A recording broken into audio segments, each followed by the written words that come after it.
Hello विद्यार्थीगण, मैं इसके कश्यप भारत दर्पण चैनल के माध्यम से आप तमाम विद्यार्थी का स्वागत करता हूँ। विद्यार्थीगण, जैसा कि आपको ज्ञात है कि आज हम लोग यहाँ पर स्पष्ट रूप से आपको बोर्ड पर दिख रहा है कि इकोनॉमिक्स के टॉपिक को अध्ययन करेंगे और यहाँ 8 टर्म है इकोनॉमिक्स का। और वास्तव में इकोनॉमिक्स है क्या? इकोनॉमिक्स सिर्फ टर्मोलॉजी, अर्थ अर्थ हर के पास है, उसे व्यवस्थित करना हर के पॉकेट में अर्थ है, उसे किस प्रकार से व्यवस्थित करना है और उसमें जो डाटा का संकलन होता है, डाटा का जो कलेक्शन होता है, उसकी प्रक्रिया के बारे में थोड़ी बहुत जानकारी प्राप्त रखना है। तो आज हम लोग 8 टर्म है, macro economy, micro economy, capitalism economy, communism economy, mix economy, primary sector, secondary sector और टर्शियरी सेक्टर, इनके बारे में अध्ययन करेंगे और इन शब्दों को बड़े ही सरल आसान भाषा में तार्किक रूप से समझें। यकीनन तौर पर मैं आपको विश्वास दिलाता हूं कि आप इन सभी शब्दों से भली भांति प्रत्येक विद्यार्थी जो भी कंपटीशन की दुनिया में है, इन सभी शब्दों से वो परिचित होगा और कई वीडियो चैनल पर आपने इसकी अलग अलग तरीके से व्याख्या भी देखा होगा। इस व्याख्या को देखने के पश्चात आप यकीनन तौर पर कुछ भिन्नता आपको नजर आएगी जो कि किस प्रकार से उसको कंसेप्ट तैयार किया जाता है। सबसे पहले मैक्रो और माइक्रो इकोनॉमी, जो भी इंटर में इकोनॉमिक्स लेते हैं उनको इसी दो विषय का 2 पार्ट में अध्ययन करना होता है, मैक्रो इकोनॉमी और माइक्रो इकोनॉमी। इस वर्गीकरण का करने का काम किया प्रोफेसर रेगनर। प्रोफेसर रेगनर ने इसे वर्गीकरण करने का काम मैक्रो और माइक्रो इकोनॉमिक में किया और इसमें कभी कुछ इसे भिन्न रूप में देने का कार्य किया प्रोफेसर सुल्ज ने। यहाँ 2 नाम सामने आता है। इसको बड़े ही कंसेप्ट के साथ बड़े ही आसानी से समझ सकते हैं। देखिए यहाँ पर एक शब्द है MA, यहाँ है MI, बाकी तो कुल स्पेलिंग, सिर्फ A और I का अंतर है।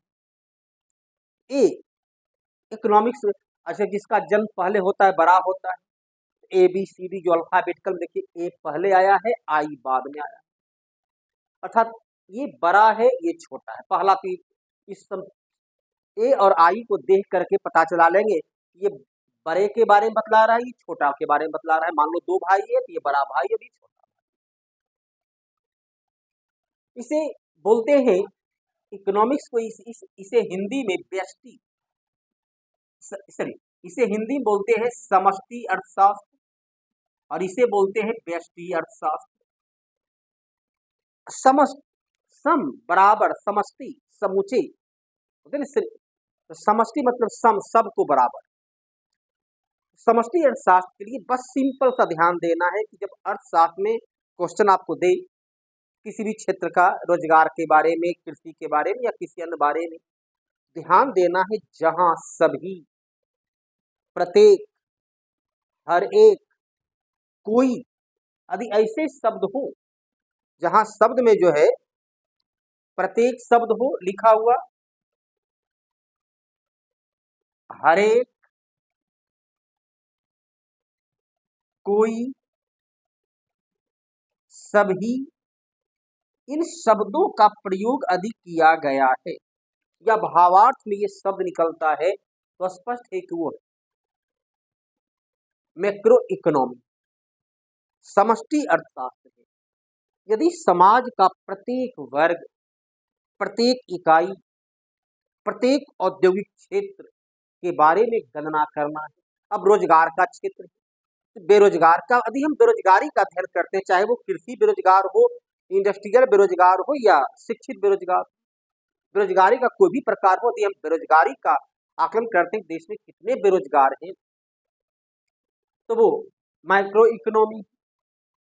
लेकिन यदि हम देख केवल शिक्षित बेरोजगार कितना है या अस्किल्ड अनएम्प्लॉयमेंट कितना है या इंडस्ट्रियल अनएम्प्लॉयमेंट कितना है, तो सब एक इकाई हो गई, संपूर्ण नहीं बल्कि एक इकाई हो गया, तो वो मैक्रो इकोनॉमी का अध्ययन। बस यही अंतर है, एक होता है सूक्ष्म और एक होता है समस्त। पूरे उसको आप नैरो और ब्रॉड कर सकते हैं। तो यदि किसी भी अर्थव्यवस्था में उसके आर्थिक गतिविधियां का आकलन या आर्थिक डाटा का संकलन करने में, कलेक्शन करने में उसकी समस्त उत्पादक इकाई, समस्त उत्पादन के क्षेत्र को शामिल किया जाता है, तो वह समष्टि अर्थात मैक्रो इकोनॉमी कहलाता है। और यदि कुछ वर्ग, कुछ विशिष्ट लोग, कुछ विशिष्ट इकाई, कुछ विशिष्ट कंपनी, कुछ विशिष्ट क्षेत्र, कोई एक इकाई को हम उसके बारे में आकलन करते हैं, अध्ययन करते हैं, तो वो आपका सूक्ष्म इकोनॉमी अर्थात माइक्रो इकोनॉमी के रूप में जाना जाता है। अब देखो, इसको सिंपल सा ये समझना है बाबू। चलिए, अभी चुनाव की प्रक्रिया चल रही है। अब चुनाव के बाद देखिएगा कि चलिए 4 जून को जब मतगणना 6 बजे समाप्त होगा, तो 6 बजे विभिन्न चैनलों के द्वारा एग्जिट पोल जारी होती है।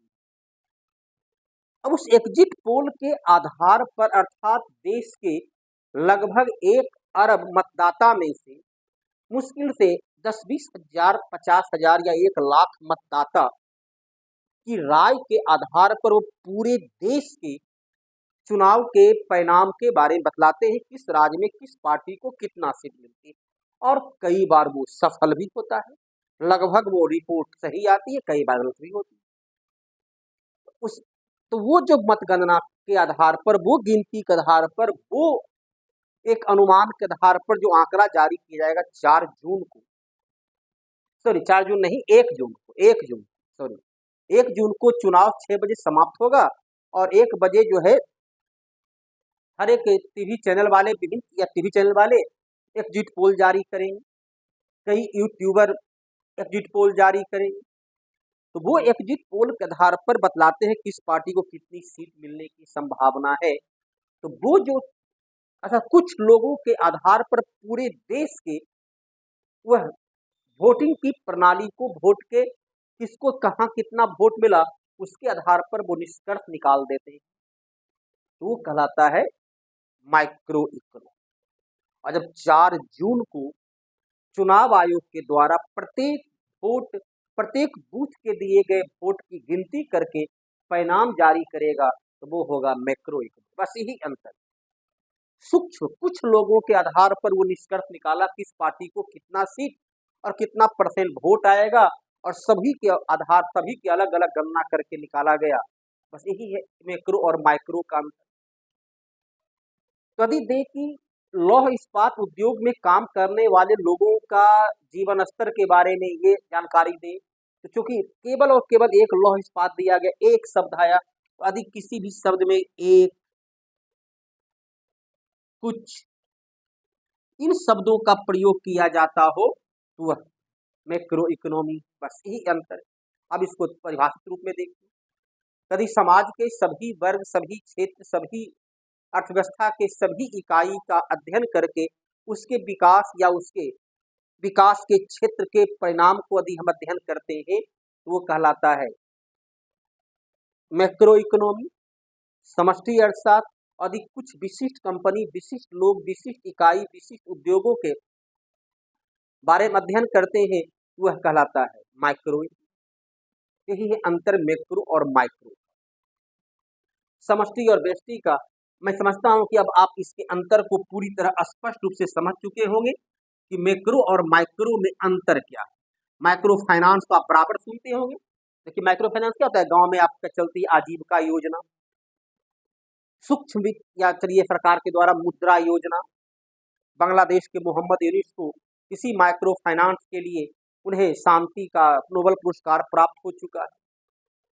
तो माइक्रो फाइनेंस सूक्ष्म वित्त समाज के वो चुनिंदा वर्ग जो कि पिछड़ चुके हैं, उस वर्ग के उत्थान के लिए, उन चुनिंदा वर्ग के उत्थान के लिए विशिष्ट रूप से उसके लिए धन का व्यवस्था किया जाता है या रोजगार का प्रबंध की जाती है। तो वो माइक्रो अर्थात सूक्ष्म अर्थात समाज के सभी वर्ग को नहीं बल्कि कुछ वर्ग को आधार बनाया गया। ये था मैक्रो और माइक्रो। अब आइए कैपिटलिज्म इकोनॉमी। हम परंपरागत रूप से देखते हैं पूरे विश्व में जब भी सभ्यता और संस्कृति की शुरुआत होती है, तो निजी धन, निजी संपत्ति, इस प्रकार का हम सिस्टम देखते हैं। तो वो कैपिटलिज्म इकोनॉमी का ही एक उदाहरण है। ठीक वक्त बदलते के साथ बदलता गया। आज भी देखिए, America, Japan, Germany, France, Italy जितने भी विकसित देश हैं, वो लगभग आपका संपूर्ण पश्चिम Europe America, Canada, Japan, Asia में भी सिंगापुर, जापान जैसे क्षेत्र हैं, दक्षिण कोरिया, जहाँ कैपिटलिज्म इकोनॉमी, आप इसे कह सकते हैं कैपिटलिज्म इकोनॉमी के जनक जो हैं वो आप अर्थशास्त्र के जनक एडम स्मिथ को मान सकते हैं। अर्थशास्त्र धन का विज्ञान है, उन्होंने धन को अत्यधिक प्रधानता दे दी। तो कैपिटलिज्म इकोनॉमी कहता है कि जहां उत्पादन के लगभग समस्त क्षेत्र पर, उत्पादन के लगभग सभी इकाई पर निजी व्यक्ति का अधिकार हो, सरकार वहां अहस्तक्षेप अर्थात उत्पादन के क्षेत्र में सरकार हस्तक्षेप नहीं करता,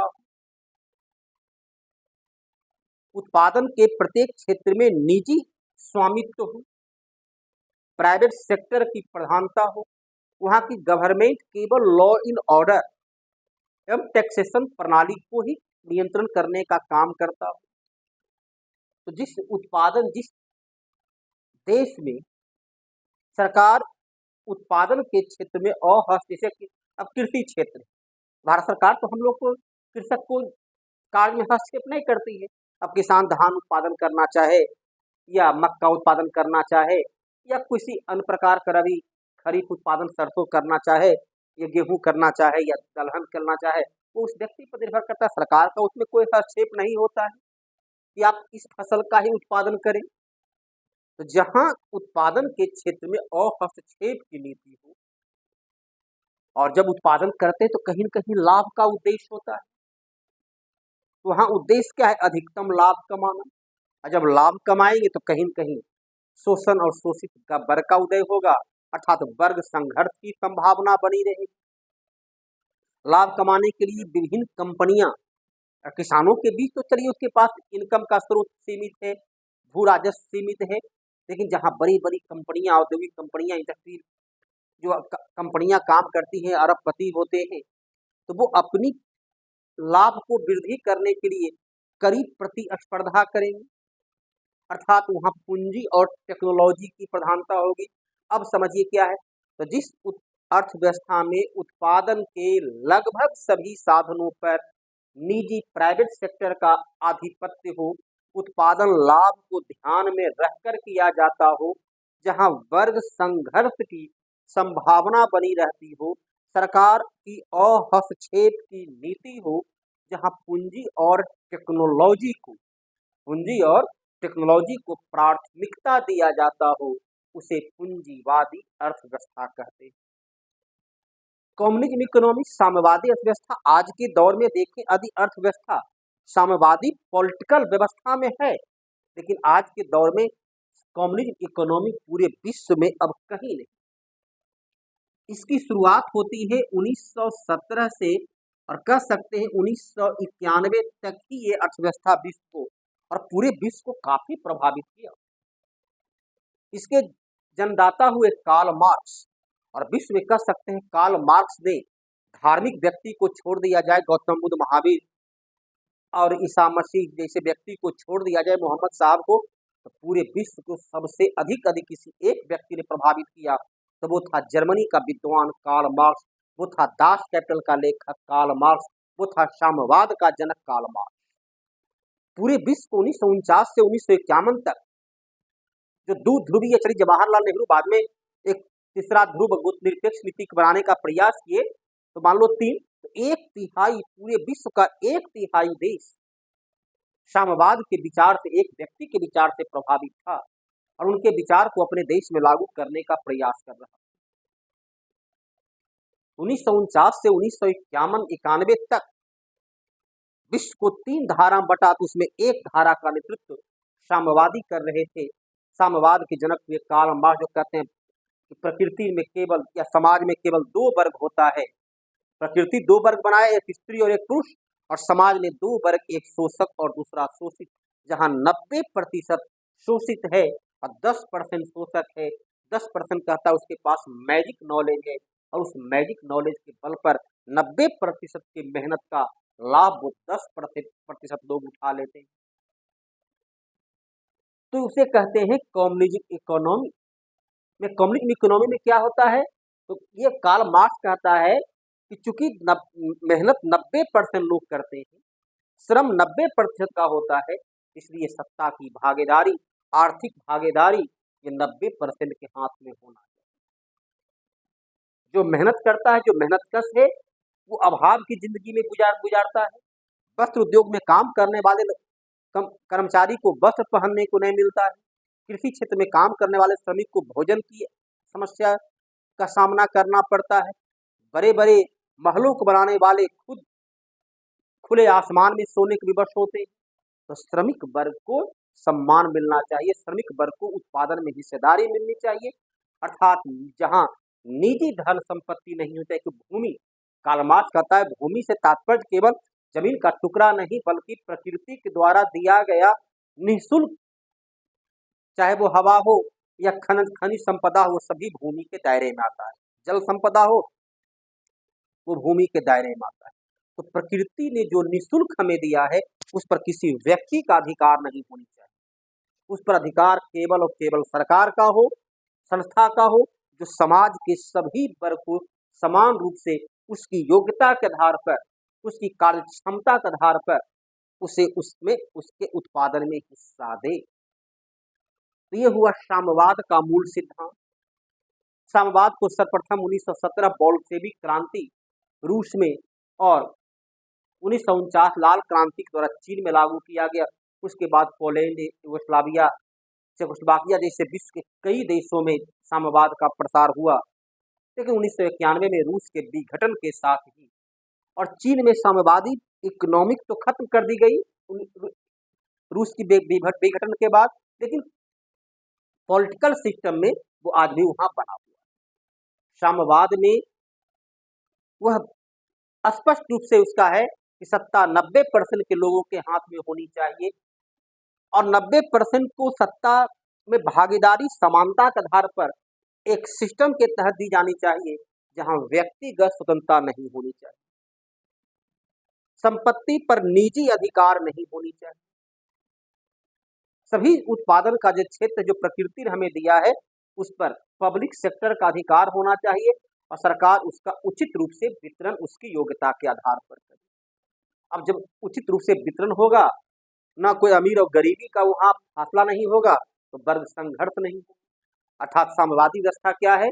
जिस अर्थव्यवस्था में उत्पादन के लगभग सभी साधनों पर सार्वजनिक क्षेत्र का अर्थात सरकार का नियंत्रण हो, निजी संपत्ति एवं निजी स्वतंत्रता का अभाव हो, जहां उत्पादन के क्षेत्र में सबको उसकी योग्यता के आधार पर उसका हिस्सा का वितरण किया जाता हो, जहां उत्पादन लाभ के लिए नहीं बल्कि आवश्यकता को ध्यान में रखकर उत्पादन किया जाता हो, जहां वर्ग संघर्ष की संभावना नहीं हो, उसे कहते हैं साम्यवादी अर्थव्यवस्था।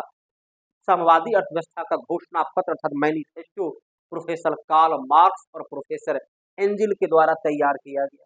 तीसरा आइए मिक्स इकोनॉमी। भारत जैसे देशों में है जहां साम्यवाद और पूंजीवाद, कैपिटलिज्म और कम्युनिज्म दोनों अर्थव्यवस्था एक साथ रन कर रहा हो, जहां एक तरफ एसबीआई हो सार्वजनिक क्षेत्र की, पब्लिक सेक्टर की, दूसरी तरफ आईसीआईसीआई बैंक, एक तरफ Tata iron and steel company निजी क्षेत्र का हो, Bokaro steel factory public sector का हो, जहां पीपीपी पब्लिक प्राइवेट पार्टनरशिप के आधार पर काम होता है। मैंने बतलाया था इंडस्ट्रियल पॉलिसी में भी ग्लोबलाइजेशन लिबरलाइजेशन बतला रहे थे, तो आप पीछे का वीडियो देखिएगा।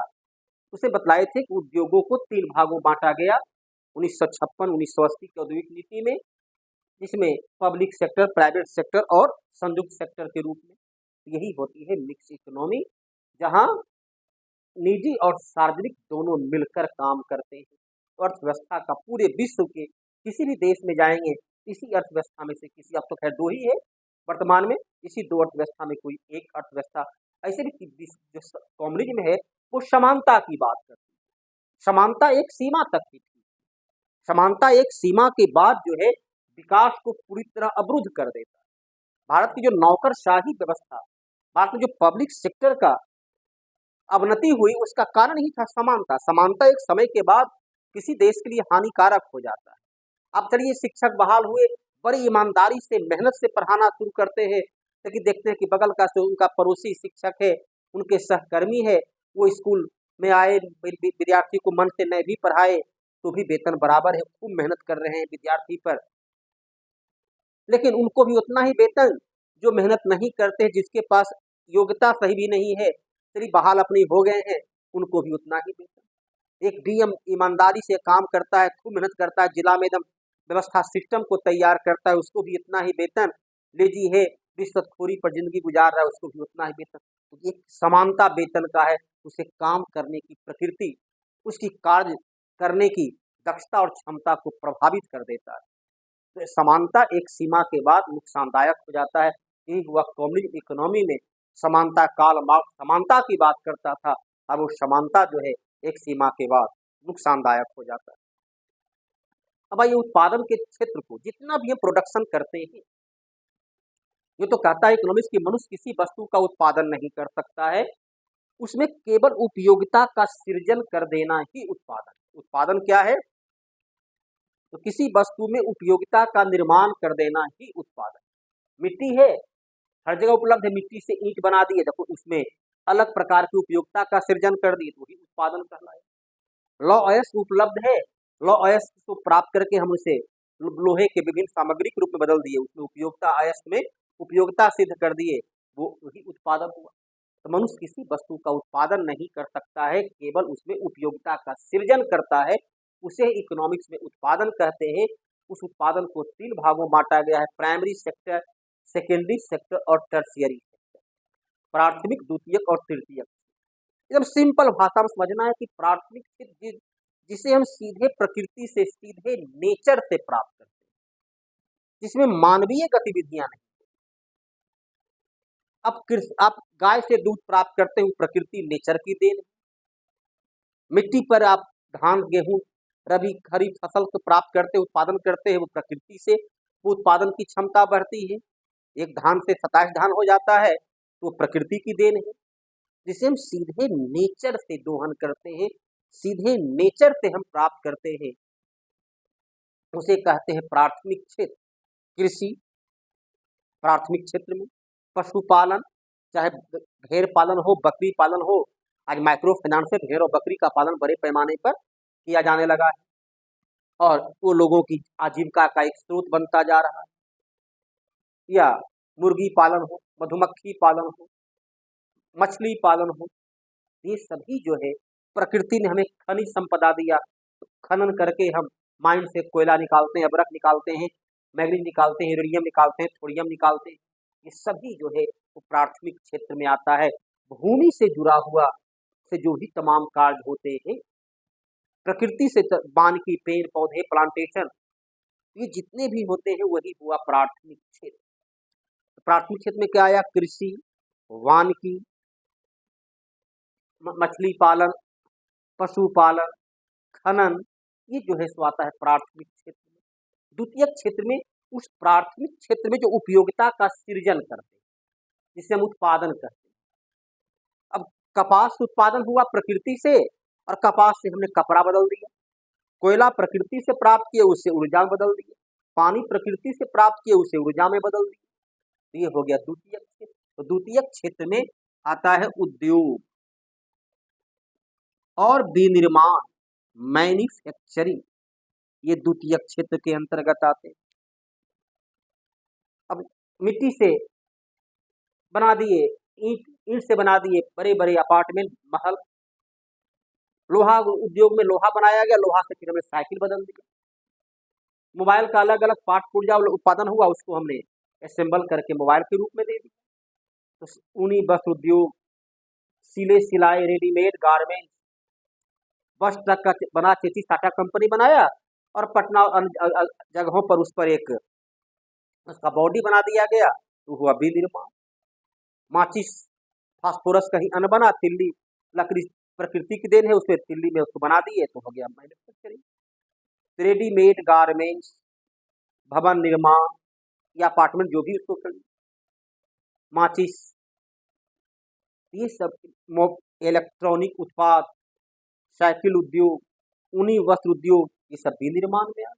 उद्योग और विनिर्माण, और टर्शियरी सेक्टर होता है अर्थात प्राइमरी को सेकेंडरी में बदलने और प्राइमरी को सेकेंडरी में बदलते हुए लोगों तक उसकी उपयोगिता के बारे में परिचित कराने और उसके उपभोग करने के लिए प्रेरित करना वो टर्शियरी सेक्टर। कपास से कैसे कपड़ा बनाया जाए, कोयला से कैसे बिजली बनाया जाए, पानी से कैसे बिजली बनाया जाए, उसकी प्रक्रिया और बिजली बना करके लोगों के घर तक पहुंचा दें, कपास के कपड़े बनाकर लोगों तक पहुंचाना, यही होता है टर्शियरी। इसमें सेवा, सर्विस, सेवा क्षेत्र अर्थात इसमें बैंक भी आता है, बीमा आता है, शिक्षा क्षेत्र आता है, स्वास्थ्य सेवा आता है, तो ये सभी आपका टर्शियरी सेक्टर में आता है। तो उत्पादन का ये 3 क्षेत्र है प्राइमरी। अभी अभी जो है वर्तमान में कुछ चलिए चौथा सेक्टर को भी माना जाने लगा है, वो है दूरसंचार। अब देखिए घर पर बैठ करके पढ़ लेते हैं, तो आज का दूरसंचार को इसी चतुर्थ सेक्टर में बांटा जाने लगा है। अब इसको यदि हम देखें तो प्राइमरी सेक्टर देश की जीडीपी में 100%, चलिए जीडीपी का जो आया हमारा 7.6% है, तो इस जीडीपी में 17% प्राइमरी सेक्टर का योगदान है, 30% सेकेंडरी सेक्टर का योगदान है और 53% वो टर्शियरी सेक्टर का योगदान है। अब यहाँ पर देखिए प्रश्न उठता है कि योगदान में भिन्नता काफी, प्राइमरी सेकेंडरी और टर्शियरी। जब देश आजाद हुआ था उस वक्त जो है प्राइमरी सेक्टर का योगदान 55.40% था। 100 रुपया देश को आता था, उसमें 55 रुपये अकेले प्राथमिक क्षेत्र से कृषि उत्पाद और अन्य प्रकार का उत्पाद से प्राप्त होता था, लेकिन वो घटकर आज 17% रह गया। अर्थात जैसे जैसे अर्थव्यवस्था का डेवलपमेंट होता है, विकास होता है, प्राथमिक क्षेत्र का योगदान घटता है, द्वितीयक और तृतीयक का योगदान बढ़ता है, उसमें तृतीयक का योगदान तीव्र गति से बढ़ता है, तुलनात्मक रूप से तेज गति से बढ़ता है। इस बात को याद रखिएगा, ये क्वेश्चन के रूप में पूछा जाता है। अब देखिए भारत में जो गरीबी है, भारत में जो आर्थिक असमानता है, उसका सबसे बड़ा कारण यही उत्पादन का क्षेत्र है। अब यहाँ पर देखिए कि 57.3%, 57.3% लोग जो रोजगार प्राप्त करते हैं, काम जो करते हैं, वो प्राथमिक क्षेत्र में करते हैं। तो 57%, अभी चलिए 100 रुपया को मान लें, यहाँ 100 व्यक्ति को मान लें, तो 57 व्यक्ति मात्र 17 रुपया कमाते हैं। देखिए सेकेंडरी सेक्टर में 17.6 अर्थात 17.6% लोग काम करते हैं और 30% कमाते हैं, अर्थात लगभग दुगना कमाते हैं। और यहाँ भी देखिए टर्शियरी सेक्टर में 25% लोग काम करते हैं और कमाते हैं 53%, अर्थात इन दोनों क्षेत्र में 25 और 17 कितना हुआ, 7 5 12 के 2 बाकी 1 2 1 3 1 4 42 43, तो 43% लोग जो है 43%, चलिए मोटे तौर पर, तो 43% लोग कमाते कितना है, तो 83 रुपया, और 57 लोग कमाते हैं 17 रुपया। यही तो गरीबी का मूल कारण है, आर्थिक असमानता का मूल कारण है कि यहाँ 57.3% लोग काम करते हैं और मात्र 17 रुपया कमाते हैं, और इन दोनों में लगभग दुगना कमाते हैं।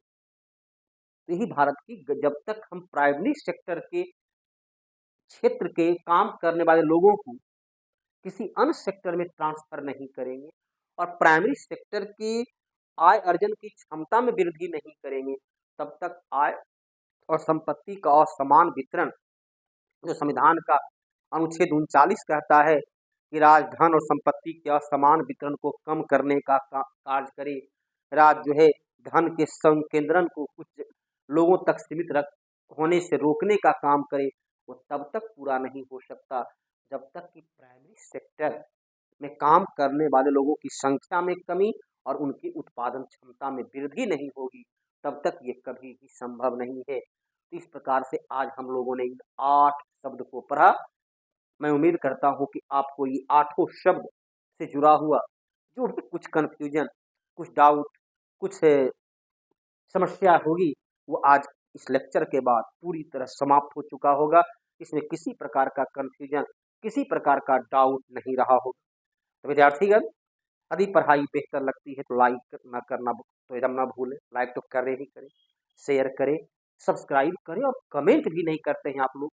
यदि कहीं पढ़ाई अच्छा लगता है, अरे जैसे कलाकार के लिए ताली, उसी प्रकार शिक्षक के लिए, तो जब सामने आप होते तो आपकी चेहरे की मुस्कुराहट और जब पर्दे के पीछे तो आपका कमेंट हमें काफ़ी प्रेरणा देता है। तो आइए, यदि बेहतर लगे तो लाइक करें, शेयर करें, सब्सक्राइब करें और कमेंट करना ना भूलें। धन्यवाद।